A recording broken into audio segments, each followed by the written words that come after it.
Some people would throw this back at the barista who made it because it's not dark enough and they like their matcha like really this dark foresty green color. And as a barista, specialty barista, especially trained, I've done actually a lot more things than you probably thought was possible in the coffee world. I like both. I like when my matcha looks like this. I like when my matcha is dark and leafy green, but sometimes when it's really dark, it tastes really bad. It's super bitter because they burnt the matcha because they don't even know how to make it. They're just trying to make it a certain color because they see on the internet that everyone wants this really, really dark matcha, but it actually tastes bad. Anyway, this isn't about matcha. This is about Pilates. And I became certified a year ago. Crazy. But I only started teaching 7 months ago. So take everything I say with a grain of salt. But just like the matcha, it's preference, right?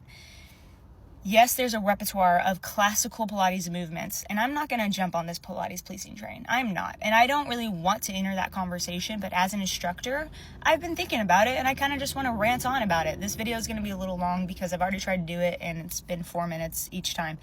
However, am I classically trained? Yes. Do I know the mat foundation? Like, I'm mat certified. And I can teach classical Pilates. Have I advanced in my classical training? Yes. Am I continuing to? Yes. But do I want to teach a room full of 30 people boomerang and crab? No, I don't. And quite frankly, it's actually more dangerous to teach that to a group of 30 people than to teach an overhead press. Like, it just is.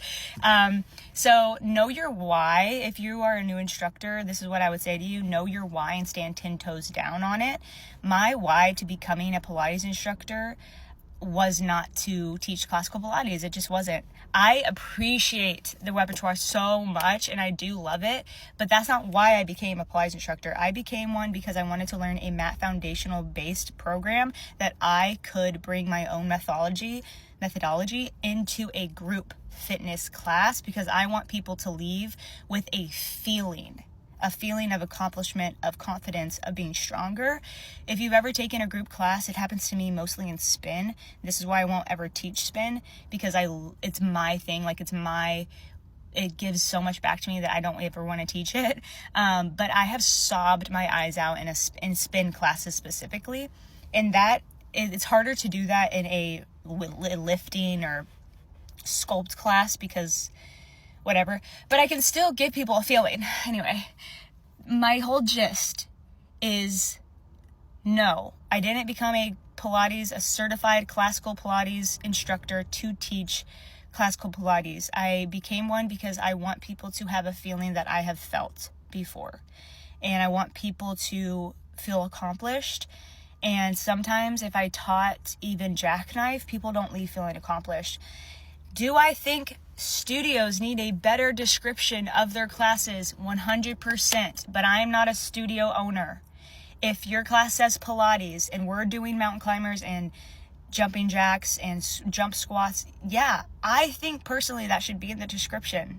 But I don't know why people don't add that into the description, like cardio bursts or whatever. So that's why, as an instructor, at the beginning of my class, I tell everyone, hey guys, I am mostly a mat-based sculpt instructor.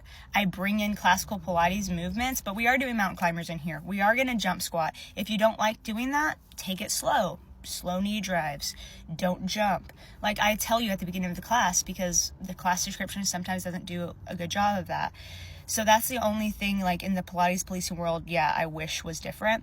And I just also wish everyone remembered that this was already like a whole lawsuit about using the word Pilates, and it became such a generalized term now because legally, like, anyone can use the word Pilates. And so that is why it's all misconstrued.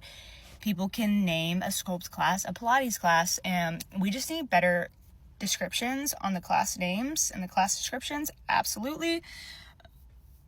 And if you are looking for classical 34 repertoire moves, you need to find a studio that works for you and that describes the class as the 34 repertoire moves. Anyway, matcha.